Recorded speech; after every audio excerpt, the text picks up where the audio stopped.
warahmatullahi wabarakatuh. Perkenalkan, nama saya Sukmo Danu, Prodi MPI, kelas karyawan C semester 5. Di sini saya akan menjelaskan tentang perbedaan penerapan kurikulum yang ada di negara Indonesia dan juga negara Malaysia di tingkat SMA. Nah, sebenarnya kurikulum itu adalah sebuah sandaran ataupun aturan-aturan yang nantinya bisa dijadikan sebuah patokan agar pendidikan itu mengerucut ataupun terarah seperti itu. Nah, di setiap negara-negara itu pasti punya yang namanya kurikulum. Nah, kalau di Indonesia itu ada yang namanya kurikulum merdeka. Kurikulum merdeka ini lebih mengedepankan fleksibilitas supaya peserta didik itu bisa memilih, dia bisa mempelajari apa yang mereka inginkan sesuai dengan minat dan bakat.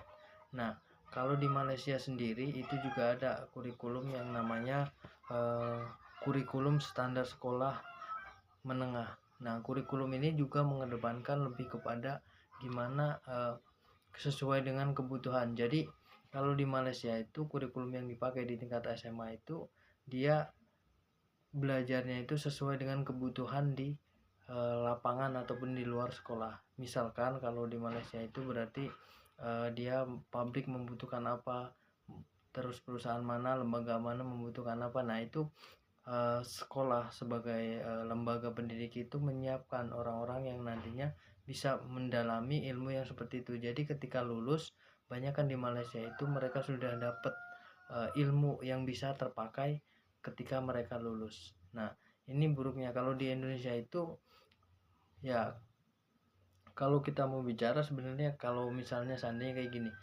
soal pengetahuan, misalnya pengetahuan tentang sejarah, saya punya basic kemampuan tentang sejarah.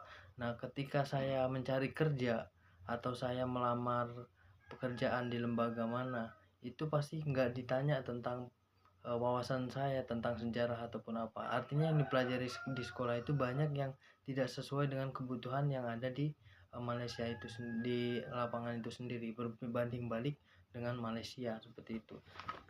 Dan di Malaysia itu jangka belajarnya itu kalau di Indonesia 3 tahun tingkat menengah atas atau SMA. Kalau di Indonesia, kalau di Malaysia hanya 2 tahun, padahal lebih sedikit. Tapi kenapa di peringkat itu dipisah? Kemarin di bulan Desember tanggal 5 2023 mengeluarkan riset baru bahwa Indonesia itu di peringkat 68, sedangkan di Malaysia itu 60. Berarti di situ lebih berkualitas Malaysia secara SDM di situ. Nah, kalau soal anggaran itu sebenarnya sama. Nah, mungkin sama 20% dari APBD negara yang dikeluarkan untuk pendidikan. Mungkin yang membedakan itu adalah bagaimana hak guru.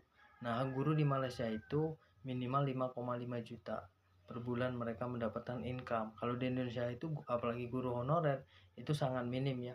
Bisa dilihat sendiri di lapangan bagaimana mereka sangat kekurangan. Makanya banyak guru-guru yang tidak fokus, akhirnya dia mencari sampingan-sampingan, akhirnya mereka terbengkalai dalam mengajar. Akhirnya membentuk SDM yang berkualitas itu tidak sampai gitu. Dan buruknya lagi APBD yang dikeluarkan negara itu belum tentu sampai kepada sekolah-sekolah yang membutuhkan.